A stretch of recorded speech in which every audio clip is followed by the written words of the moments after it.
সুধী দর্শক মন্ডলী নমস্কার। হৃদয়ে শান্তি হরিকে ধারণ করে আমি শ্রীকান্ত বিশ্বাস মতুয়া মাল্টিমিডিয়া ইউটিউব চ্যানেলের পক্ষ থেকে আপনাদের সবাইকে জানাই সাদর সম্ভাষণ। বন্ধু, গত পর্বে আমরা জেনেছিলাম নমশূদ্র সম্প্রদায়ের প্রাচীন ইতিহাস, নমশূদ্রদের পূর্বসূরীদের সম্পর্কে, অর্থাৎ নমশূদ্রের পূর্বপুরুষ সম্পর্কে আমরা জেনেছিলাম। আজ আমরা জানব নমশূদ্ররা কি শূদ্র নাকি নমস্য। তাহলে কথা হবে পরে। আসুন বন্ধু, বিস্তারিত ইতিহাস জেনে নিই। স্বয়ং ব্রহ্মার মানস নন্দন মরিষি, তানার পুত্র মহামুনি কশ্যপ, তানার পুত্র মুনিবর নমস।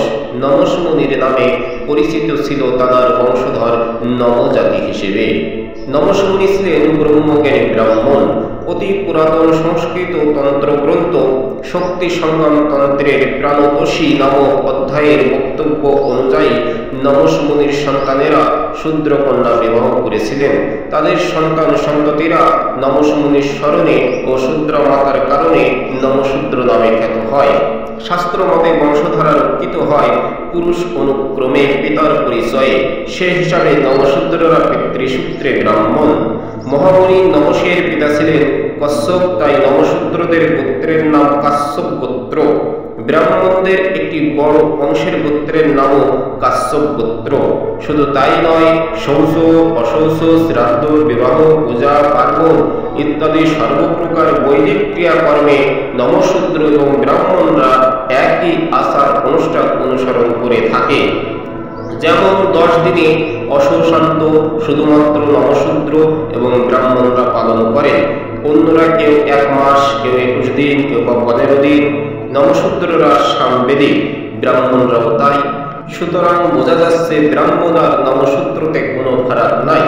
বৈদিক বিধি অনুযায়ী নমশূদ্ররা শ্রাদ্ধ কার্য সম্পন্ন করে এবং গয়াক্ষেত্রে অন্যের পিণ্ডদান করে, ব্রাহ্মণরাও তাই করে। ব্রাহ্মণ রীতি অনুযায়ী নমশূদ্ররা বিবাহে প্রজাপত্য রীতি অনুসরণ করে এবং কুসণ্ডিকা করে। পূর্বকালে নমশূদ্ররা নিজেদের পূজা পার্বণ নিজেরাই করত। তাদের প্রধান জীবিকা ছিল কৃষিকাজ, যা ছিল তখন মানুষের বেঁচে থাকার জন্য সর্বজন স্বীকৃত সর্বশ্রেষ্ঠ উপায়। তবে রাজদরবারের দাপ্তরিক কাজে নিয়োজিত ছিল অনেকে। একটি বড় অংশ লেখাপড়ার কাজেও যুক্ত ছিল। নমস মুনির নিবাস ছিল মথুরা। মথুরা থেকে শিলিগুড়িতে সীমান্ত রাজার রাজ্য পর্যন্ত নমস মুনির সন্তানদের আগমনের যোগসূত্র পাওয়া যায়। পিতার খোঁজে বের হয়ে নমস মুনির 2 পুত্র কীর্তিবান ও উরুবান ঘুরতে ঘুরতে একদিন শিলিগুড়িতে সীমান্ত নামক শূদ্র রাজার রাজ্যে গিয়ে উপস্থিত হন। সীমান্ত রাজার কোনো পুত্র সন্তান ছিল না।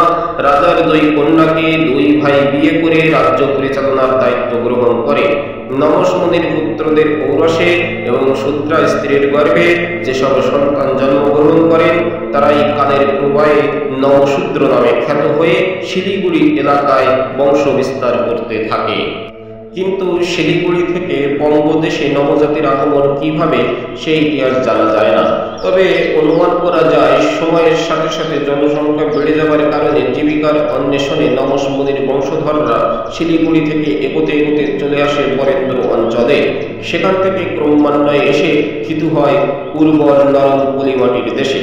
শিক্ষা এবং যোগ্যতা বলে তারাই বাংলার বিভিন্ন রাজার দরবারে লেখাপড়ার কাজ জুটিয়ে নিতে সক্ষম হয়। নবজাতির নমশূদ্র হিসেবে পরিচিত হবার কারণ শাস্ত্রের বর্ণনার সাথে ইতিহাসের বর্ণনা মেলে না। ইতিহাস সাক্ষ্য দেয় যে এই বঙ্গের রাজা বল্লাল সেন অত্যাচারী ও ব্যভিচারী দুটোই ছিলেন। তার রাজত্বকালে অর্থাৎ 1156 থেকে 1178 খ্রিস্টাব্দে এক ডোমকন্যাকে মতান্তরে এক বেশ্যাকে তিনি বিয়ে করেন। সে সময় অসবর্ণ বিয়ে গ্রহণযোগ্য ছিল না। রাজার ভয়ে সবাই সেই বিয়েকে শাস্ত্রসম্মত বলে মত দেন, কিন্তু নবজাতি তার বিরোধিতা করে। অন্য এক সূত্রে জানা যায় রাজা বল্লাল সেনের ঔরসে দাসীর গর্ভে একটি পুত্র সন্তানের জন্ম হয়। সে সময়ে শতদাসী ভোগ করায় এবং দাসীর গর্ভে সন্তান উৎপাদনে দোষ ছিল না, কিন্তু শাস্ত্র মতে সেই সন্তান পিতার উত্তরাধিকারী হতে পারত না। কিন্তু বল্লাল সেন সেই সন্তানকে তার উত্তরাধিকারী করার পক্ষে সম্মতি আদায়ের জন্য সবাইকে এক ভোজন সভায় আমন্ত্রণ জানান। কিন্তু নব ও পারস্পররা সেই সভায় যোগদান করেন না। অন্যদিকে বল্লাল সেন তার সকল কর্মে সমর্পণ লাভের উদ্দেশ্যে কৌলিন্য প্রদানের নামে একটি তোষামতকারী কায়স্থ শ্রেণী গড়ে তোলার উদ্যোগ নেন। কুল গ্রহণের সেই অনুষ্ঠানও নবরা বয়কট করে। ক্ষিপ্ত হয়ে বল্লাল সেন নবজাতিকে অবাধ্য, নিকৃষ্ট ও চণ্ডালতুল্য জাতি হিসেবে ঘোষণা করেন। সরকারি চাকরিতে তাদের নিয়োগ বন্ধ করে দেন। নগর বন্দর থেকে তাদেরকে বিতাড়িত করেন। ঘোষণা দেন জনপদে যেখানে নবদের পাওয়া যাবে সেখানেই সৈন্যরা তাদের কোতাল করবে। এতেও রাজরোষ মেটে না। যেসব শাস্ত্রে নবজাতির কথা লিখিত আছে সেসব শাস্ত্র নিষিদ্ধ করা হয়। শূদ্র গণ্য করে ভদ্র সমাজে তাদের ওঠা বসা, শিক্ষা দীক্ষা বন্ধ করে দেওয়া হয়। অত্যাচারে জর্জরিত নবজাতি লোকালয় থেকে পালিয়ে যেতে বাধ্য হয় এবং বন জঙ্গল, হাওর বিল, জলাভূমিতে গিয়ে আশ্রয় নেয়। পেটের তাগিদে বন জঙ্গলের ভিতরে জলাভূমির কিনারে আবাদ শুরু করে, গড়ে তোলে বসতি। হয়ে যায় পুরোপুরি কৃষক। সময়ের সাথে সাথে বংশ বিস্তার হয়, বিস্তৃত হতে থাকে বসতি। এ কারণে নবশূদ্রদের বাস প্রত্যন্ত বিল এলাকা জুড়ে, গ্রামের পর গ্রাম। সেই থেকে নবজাতি এই বাংলায় পরিচিত হয়ে আসছে হীন, অস্পৃশ্য, শূদ্র হিসেবে।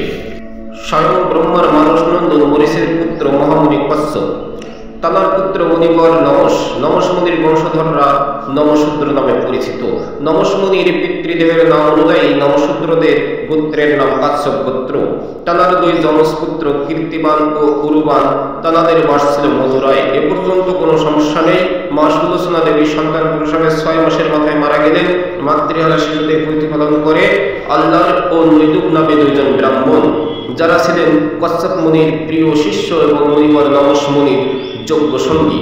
কিন্তু প্রশ্ন হলো, আল্লাহর ও নৈদুক দুইজনই ব্রাহ্মণ এবং নমস মুনির যোগ্য সঙ্গী ছিলেন।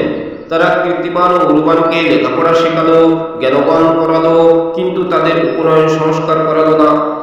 আল্লাহর ও নৈদুক ব্রাহ্মণ হয়েও জানত না যে 14 বছর বয়স পার হওয়ার আগেই ব্রাহ্মণ সন্তানের উপনয়ন করাতে হয়। এটা কোনোভাবেই বিশ্বাসযোগ্য নয়।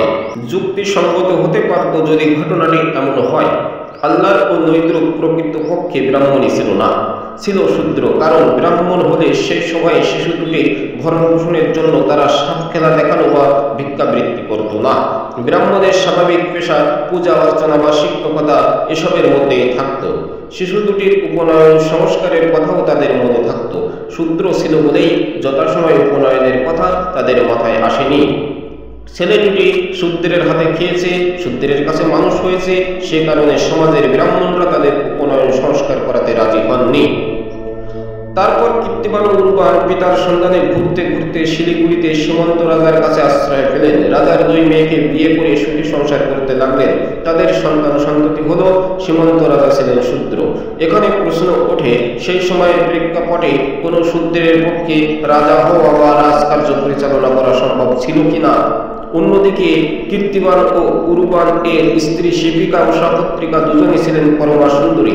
শাস্ত্রের তৎকালীন শূদ্রের যে বর্ণনা পাওয়া যায় তাতে শূদ্রা নারীদের পরমা সুন্দরী হওয়ার কথা নয়। যুক্তিসঙ্গত হতে পারত যদি ঘটনাটা এমন হয়। সীমন্ত রাজা শূদ্র ছিলেন না, তখন যোদ্ধা হিসেবে ক্ষত্রিয়রা রাজ্য শাসন করতেন। সীমন্ত ছিলেন সেরকম একজন ক্ষত্রিয় রাজা। তা যদি না হতো, ক্ষত্রিয় রাজা সাগরপুত্র অসমঞ্জ এখানে কোনোভাবেই আশ্রয় নিতে পারতেন না। ছেলের কর্মকাণ্ড পছন্দ না করলেও প্রতাপশালী রাজা সাগর সামাজিক কারণে কিছুতেই ছেলেকে শূদ্রের আশ্রয়ে থাকতে দিতেন না। সুতরাং শূদ্রা কন্যা বিয়ে করে নয়, নবসমনির ছেলেরা সমাজে পতিত হয়েছিলেন তাদের উপনয়ন সংস্কার না হওয়াতে। কারণ ব্রাহ্মণের মূল স্রোত থেকে বিচ্যুত হয়ে তাদের পরিচিত হয়েছিল দেবল ব্রাহ্মণ হিসেবে।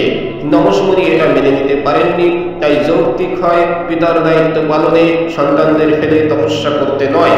মনের দুঃখে 2 সন্তান সহ নবসমনি দেশ ত্যাগ করে শিলিগুড়িতে চলে গিয়েছিলেন এবং সীমন্ত রাজার দেশে গিয়ে স্থিতি হয়েছিলেন। উপনয়ন না হওয়াতে কোনো ব্রাহ্মণ পরিবারই নবসমনির ছেলেদের সাথে তাদের কন্যা বিয়ে দিতে রাজি হননি। সে কারণেই ক্ষত্রিয় সীমন্ত রাজার 2 কন্যাকে বিয়ে করেন তারা। এইভাবে তাদের সন্তানদের বিয়ে হয় ক্ষত্রিয় অসমঞ্জ এর কন্যাদের সাথে। তাহলে শূদ্র শব্দের যোগসূত্র কি? এটা হতে পারে যে শূদ্রদের কাছে নমস মুনির সন্তানরা প্রতিপালিত হয়েছে সে কারণে, অথবা শূদ্ররা তার সন্তানদের মানুষ করেছে বলে কৃতজ্ঞতা বোধ থেকে নমস মুনি শূদ্রদের জীবন দ্বারা সংস্কারে ব্রতী হন। সেটাই হয় তার তপস্যা।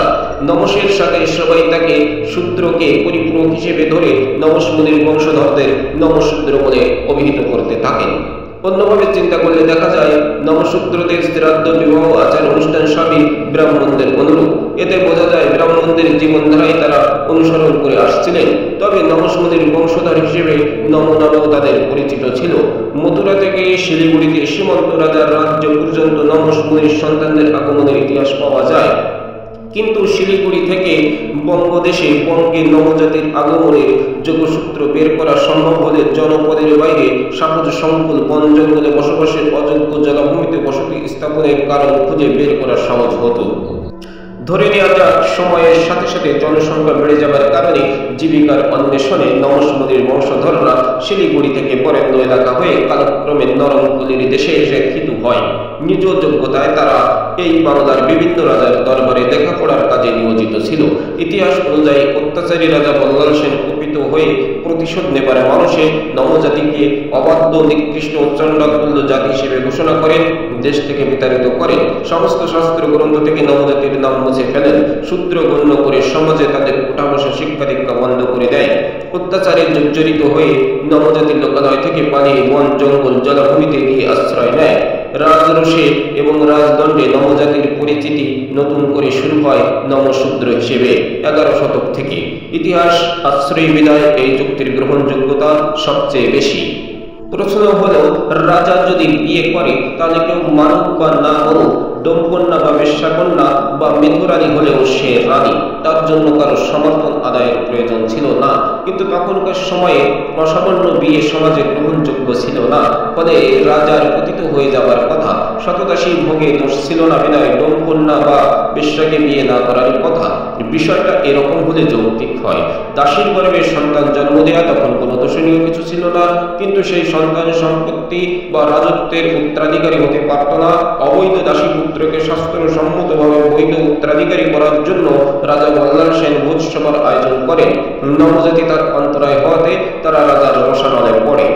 ক্ষিপ্ত বল্লাল সেন নবজাতিকে দেশ ছাড়া করে, ঘোষণা দেয় নবদের যেখানে পাওয়া যাবে সেখানেই তাদেরকে হত্যা করা হবে। তাদের শিক্ষা দীক্ষা নিষিদ্ধ করা হয়, সর্বশাস্ত্র থেকে নবজাতির নাম মুছে ফেলা হয়, তাদেরকে শূদ্র গণ্য করে নতুন শাস্ত্র রচনা করে। অত্যাচারে জর্জরিত নবরা বন জঙ্গল হাওর বিল জলাভূমিতে পালিয়ে বেড়াতে থাকে। বন জঙ্গল পরিষ্কার করে ক্রমে সেখানেই তারা বসতি গড়ে তোলে। জীবন জীবিকার তাগিদে চাষাবাদে ব্যস্ত হয়ে পড়ে। জ্ঞান অর্জনের সময় আর থাকে না তাদের। কালের বিবর্তনে একদিন তাই অশিক্ষিত জাতিতে পরিণত হয় নবজাতি বা নমশূদ্ররা। তাহলে সমস্ত কিছু চলচেরা বিশ্লেষণের পর এটাই প্রমাণিত হয় যে নমশূদ্ররা কখনোই কশ্মীর কালেও শূদ্র ছিলেন না। তারা ছিলেন ব্রাহ্মণ, তারা ছিলেন নমস্য। কিন্তু শূদ্র হওয়ার একটাই কারণ, রাজা বল্লাল সেনের কাজকর্মের বিরোধিতা করার কারণে রাজা ক্ষিপ্ত হয়ে তাদেরকে চণ্ডাল অস্পৃশ্য জাতি হিসেবে ঘোষণা করেন এবং দেশ থেকে বিতাড়িত করেন। যার ফলে নমশূদ্ররা বনে জঙ্গলে পালিয়ে জীবন জীবিকার তাগিদে চাষাবাদ শুরু করেন এবং তারা নমশূদ্র হিসেবে পরিচিত হতে থাকেন। তো দর্শক মণ্ডলী, এই ছিল আজকের ভিডিও।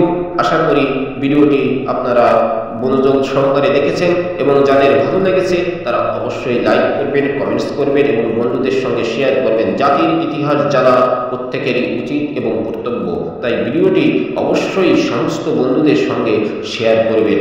সবার সুস্বাস্থ্য সুমঙ্গল কামনা করে আজকের মতো বিদায় নিচ্ছি। আমি আপনাদের সবার প্রিয়, সবার বন্ধু শ্রীকান্ত বিশ্বাস। সবার মঙ্গল হোক, মঙ্গল হোক, মঙ্গল হোক। জয় মা, জয় মা, জয় মা। জয় হরি বল, জয় হরি বল, জয় হরি বল। জয় গুরু, জয় গুরু, জয় গুরু।